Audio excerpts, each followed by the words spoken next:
Have you noticed that when people are being haunted by ghosts, they always see the ghost sometime wearing white, and others have claimed to see ghosts wearing regular clothes? And I was thinking, like, dude, if a spirit passes away and they leave a physical body, when they leave the physical body, they enter the astral realm, right?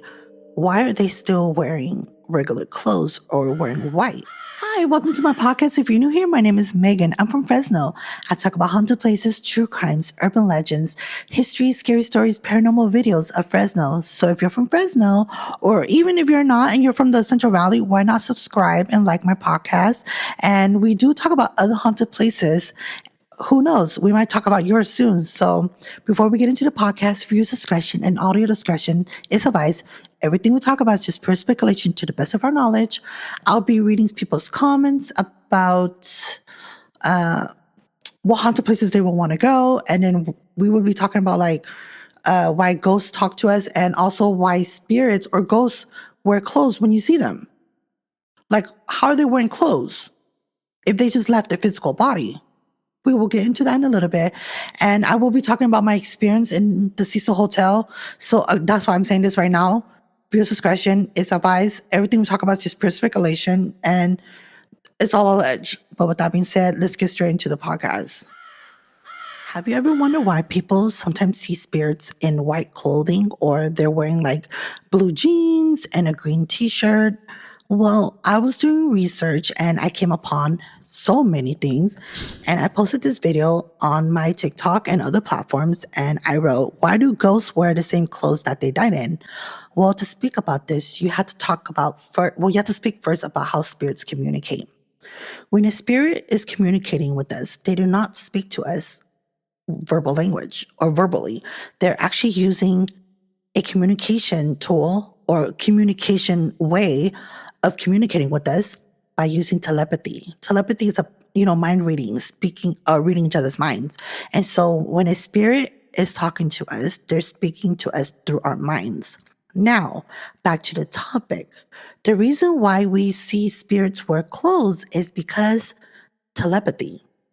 Spirits uses telepathy projection to project how their image, how they look, how they want us to see them. They don't want to scare us by wearing no clothes. So the only way for us to see them is because they project how they want us to see them. I don't know if that makes sense. Long story short, the reason why spirits are wearing clothes is because they're using a form of communication known as telepathy to communicate with us by projecting their image for us to see how they look.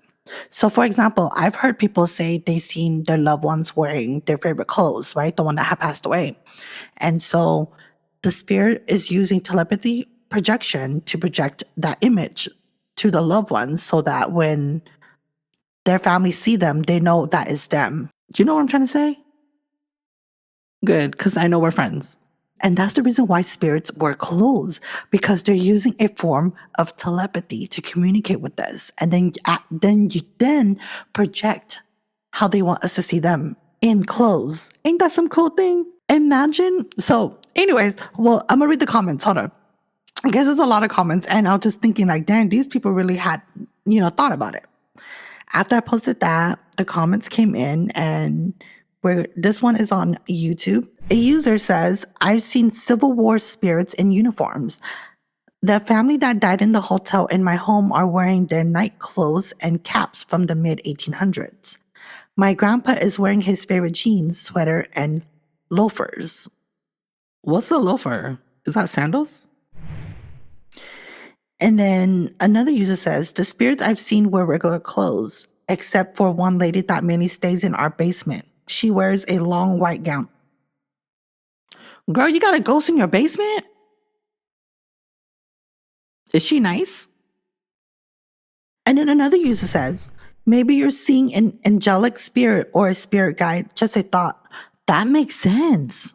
So if you guys don't know, a spirit guide is, well, from what I read, is someone that comes from, so theory says that when you are born into this world, there's a whole bunch of spirit guides or angelic beings who watches over you and watches you grow up. So right now there might be a spirit guide or angelic being around me and I don't even know.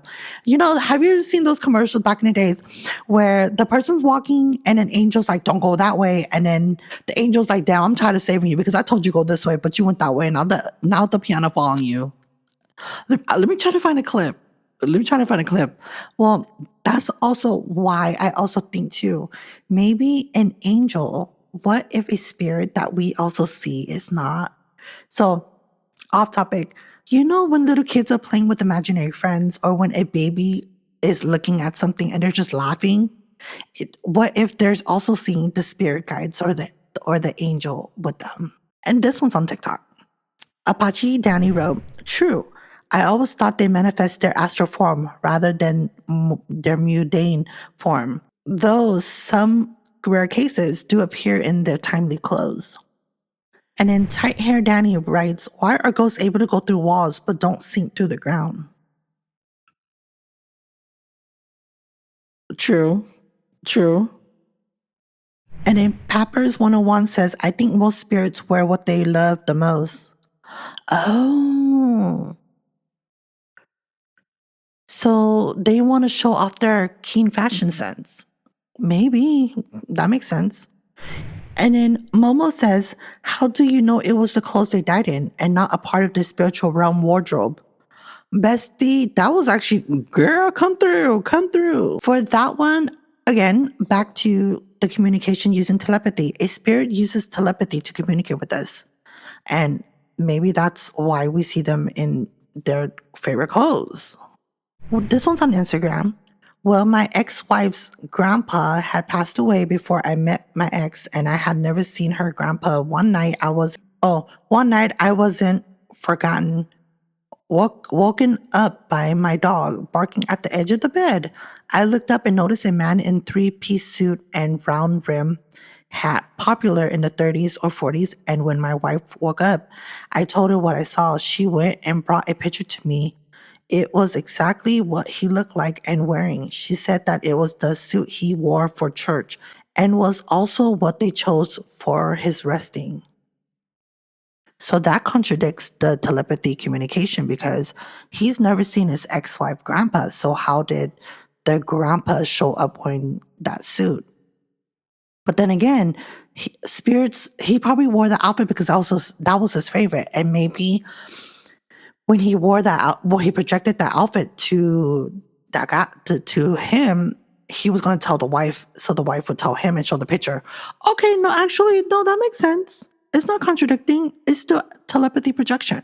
Whether you believe in ghosts or not, it is wild that instead of them talking to us verbally, they're using telepathy.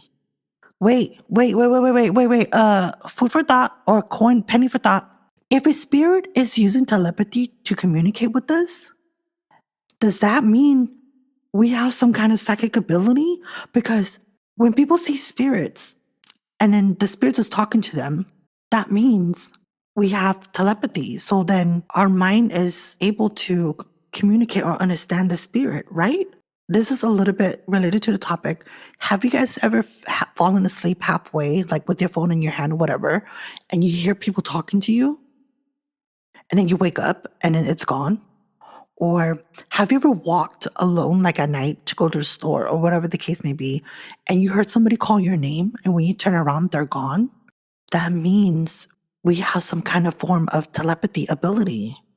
I want to learn how to read people's mind to see if I can communicate with them. And maybe that's why mediums or psychics have so much abilities. Like I heard, clairaudience is when they hear, claircognizance when they just know, psychometry is when they touch things and they see the past or the future, clairvoyance is when they see visions. I think there's like other clairs I just can't remember. I even heard that there's a thing called it's clair something, but you can smell and taste, like psychic taste and psychic smell. There's so much things that we do not still fully understand, and I love that because it's knowledge. So when a psychic talks to spirits, they're using telepathy then, right? They're not verbal. So let's say, for example, pretend I'm the medium and we're having a seance. We're having a seance, yay! And I'm pretending to be a psychic, right? So when a spirit shows up, the medium probably hears them by reading them each other's minds. So right now, pretend it's a spirit right here talking, and I'm talking to them verbally, like, "Hey, how are you?" But the spirit's like, "I'm good. How are you?" Wow, I want to go to a seance. I'm sorry, you guys. I'm having random thoughts right now. I would want to go to a seance. Do we even have seance in Fresno, California? Do people host seance? If you guys know, drop down a comment, let me know, because I want to go to one. I really do. I want to see how mediums is able to speak to these spirits if it really is telepathy. I want to be in the action. I want to sit there and be like, this is crazy. Oh my God. I posted this video also on my platforms, and I asked, if you got a chance to visit any haunted place in the world, where would you go? The first place that I said was Bran Castle, Dracula's castle in Romania. And the reason why I want to go there is because, for one, not because Vlad the Impaler, but there is an urban legend that a monk was behind a wall, or he was buried behind a wall. I can't recall. And he is haunting the place, and also the victims of Vlad the Impaler, right? So let me Google real quick. Before I read the comments, I'm going to Google real quick. Bran's Castle, often referred to as Dracula's Castle, is not only famous for its architecture, beauty, and historical significance, but also for its eerie tales of ghostly apparitions and unexplained phenomena. Nested in the heart of Transylvania, this medieval fortress has long been a focal point for stories of hauntings and supernatural occurrence. The most famous association with Bran Castle is, of course, the legend of Dracula. While Vlad the Impaler, the historical figure who inspired Bram Stoker's fictional Count Dracula, likely never lived in a castle. The eerie atmosphere and remote location of Bran Castles have it made a lifting backdrop for the Dracula myth. Visitors often report feeling an unsettling presence, as if the spirit of Vlad himself lingers within the castle walls. The White Lady of Bran Castle. One of the most enduring ghost stories of Bran Castle is that of the White Lady. According to the legend, the White Lady is a spirit of a noble woman who tragically died within the castle. Some say she was betrayed by a lover, while others believe she was wrongfully accused of treason. Her ghost is said to wander the halls of the castle, dressed in a flowing white gown, emitting an aura of sorrow and I can't pronounce that word. How do you say that? Melancholy? Melancholy. Melancholy. Witnesses claim to have seen her apparition near the chapel and in the courtyard, often accompanied by a chilling drop in the temperature. So they see the white gown too. The mysterious monk, another spectral inhabitant of Bran Castle, is the ghost of a monk. Legend has it that a monk was bricked up alive within the walls of the castle as punishment for breaking his vows. His restless spirit is said to haunt the castle, particularly the old chapel and the narrow corridors. Visitors have reported hearing faint whispers and the sounds of footsteps echoing in empty hallways. Some have even claimed to feel a cold hand brushing against them, and as if the monk is still seeking redemption for his sins. How scary. The children's laughter. The sound of children's laughter is perhaps one of the most unsettling phenomena reported at Bran's Castle. According to local lore, the castle was once the site of a massacre during a siege where many children lost their lives. Today, their spirits are believed to haunt the castle grounds. Visitors have described hearing the faint, playful laughter of children in the courtyards and garden, even when no children are present.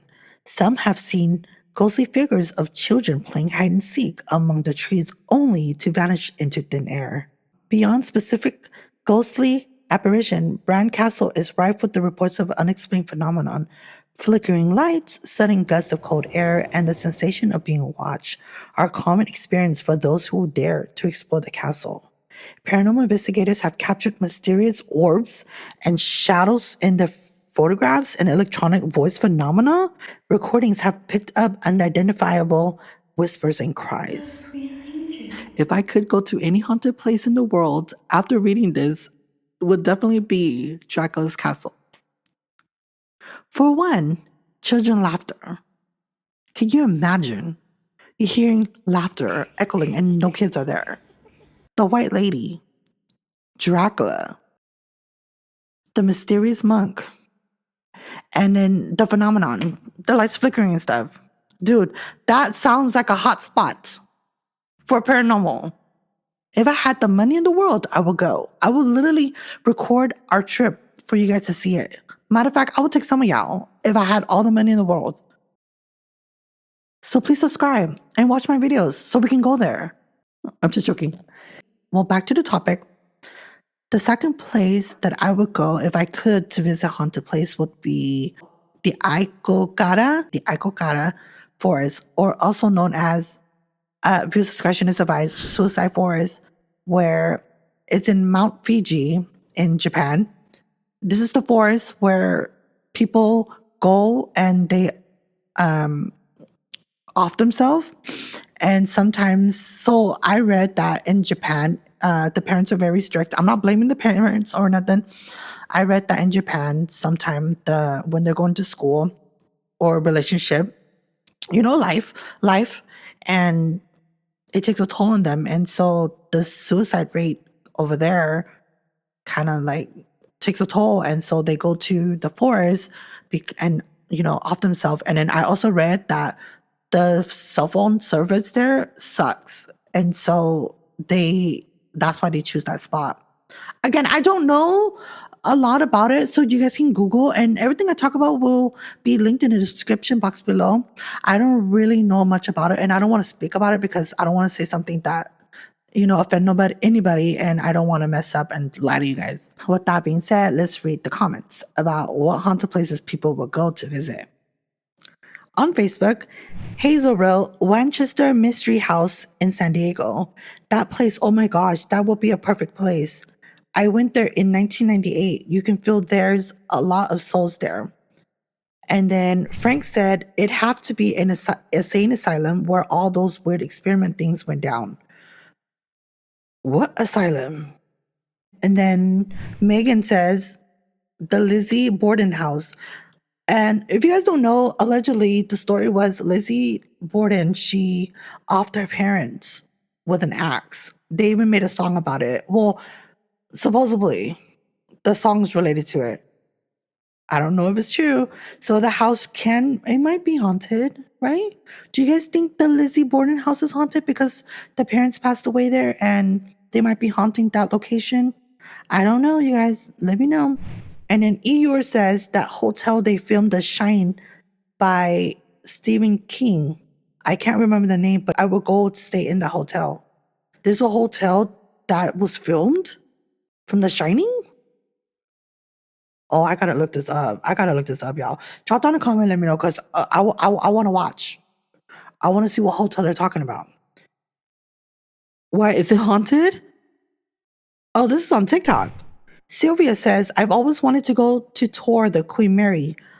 I heard that they offered tours and you can stay in the hotel rooms too. On Instagram, Alex says, Conjuring House, Cecil Hotel, the cemetery in my hometown of La Hiera, Jalisco. Oh, Jalisco. Sorry. Oh, well, off topic, I got a story about Cecil Hotel. So let me talk about this one. Years ago, when I was 18 or 19 years old, my friend was like, hey, you want to go with me to LA? And I said, yeah, I want to go. But while we're going there, she was like, we're going to go to clubs. I was like, okay, bet, but I don't have an ID. So sorry, sis, I took my sister's ID, but I won't get in trouble because we did not end up using it. Okay, so if you guys from LA, I know you guys know what I'm talking about. We went to LA, Greyhound downtown bus station, and we didn't have money to take the taxi at the time. So we hold our luggage and we were walking from the Greyhound downtown, and we Googled and it said that there was a hotel down the street. So, we were like, okay, let's go. We walked it and there was so many houseless people. It was scary. And this was late at night. We pulled up to a hotel. It said the Cecil Hotel, right? It was on 7th and Main. 7th and Main? Drop down a comment. Let me know if I'm right. It was on 7th and Main. And we went to the hotel. We went inside. We booked the room. We went up the elevator. We went to our room. I remember there was a fire escape window right here. And we walked into the room. We got ready, so on and so forth. And we were going to walk from that hotel to go to the club. We were in the room getting ready. And as night went by, we finished. We left the hotel. We took the elevator. We went downstairs and we went to the front. There was this guy. He was Mexican, but he had no hair. He had no fingers. His hand was like this on both hands. His ear, he looked like a burn victim. Excuse my language. He looked like he was a burn victim. He looked like Freddy Krueger. You know when Freddy Krueger had the way he looks? He looked like that. And again, I'm not talking smack. I'm being serious. He didn't want to leave us alone. And so we didn't end up going out at all. And we went back into the hotel. We told him like he's following us, and he's like, oh, he's a local here. I was like, what the heck? So we walked. So from the counter of the information desk or whatever, the counter of the hotel, the elevator's to the left when you enter. And we turned around, he was right behind us. We pressed the button to go in, and it went up, but he was already coming. Next thing you know, the elevator door opened and he was right there. We closed it before he can come in. And once he went down, we were like, dude, he's going to chase after us. So we stopped at a random level. I don't remember which one. We opened the door. He wasn't there. And we went up the fire escape. And as we were going, he saw us, because I remember I looked down, and when I looked down, he looked up. And we were like, what the heck? So we tried to hurry up and go up the fire escape, and we went into our window. This fool, I don't know how, but he already came out of the elevator running towards us. And so me and my friend ran into our hotel room, closed the door, and we just went to sleep. We never even went out the next morning. We went back to the Greyhound. We went back home. Well, my friend called me a couple days later, and she said, girl, look at the news on YouTube. Because YouTube, this is when you can watch YouTube stuff, like, weird stuff. And she told me to type in YouTube, whatever. So I went on YouTube. I was watching it. And it was a video of Lisa Lam, where she passed away in the water tower. We were there that same week. And I was scared because I was thinking, what if that guy did that to her? Allegedly. I don't know if it's true. I'm not saying that he did. But isn't it too many coincidences where he chased after us to the fire escape, and then he went up the elevator and tried to chase us into our room? Lisa Lam was in the elevator when she started looking around or talking to whoever she was talking to, and then they found her in the water. It might not be related. It might just be a coincidence, but the Cecil Hotel, to me, that was my experience. I didn't see any ghosts or spirits, but that guy was like core memory embedded in my brain. And that is the story of my experience at the Cecil Hotel. I've seen American Horror Story where they actually talk about the Cecil Hotel, but they call it the Cortez, and all these paranormal things happen on the show, American Horror Story, Before we end the podcast, we talked about why ghosts wear clothes and how they communicate with us. We talked about what haunted places in the world we would want to go. We talked about Cecil Hotel, which I can't believe I talked about it, because I said I would never. That experience will never top anything besides my paranormal experience. I feel like this was a real person experience, like something scary but not paranormal. And to this day, I believe Lisa Lam, somehow he did something to her, allegedly. I don't know if it's true. I feel like something happened with her case that we still don't understand, because how did she end up in the water? And then people try to say she was hallucinating on the elevator. I don't know, just so many things that was happening. And I don't know if you guys heard about the conspiracy. There was also a conspiracy that Lisa Lam blood actually was the cure to tuberculosis. I remember I was watching these conspiracy videos where they said Lisa Liam blood somehow, if you spell it on the periodic table, it becomes a cure for tuberculosis. And the people that was drinking the water inside the hotel, like I said, this is all alleged. Allegedly, the people inside the hotel was actually there for a meeting for the tuberculosis, and somebody offed her, and they all drank the water from the water tower, and they all got cured from tuberculosis. I don't know if it's true. You know how conspiracy videos are, but sometimes when you're watching these videos, it makes sense. And I'm not using this to speak about Lisa Liam or any conspiracy, but it correlates with the story that I just talked about at the time. Again, this is all alleged. Do your own research. But with that being said, thank you guys for listening, and thank you guys for watching the Witch Tales podcast. I'll see you on Monday for audio and Sunday for visual here on YouTube. Blessed be everyone. Please stay safe out there. The world is getting crazy. And if you have any scary stories, check in the description box below. My email's in there, and everything we talked about within this podcast will be linked in the description box below too. Blessed be everyone. Bye.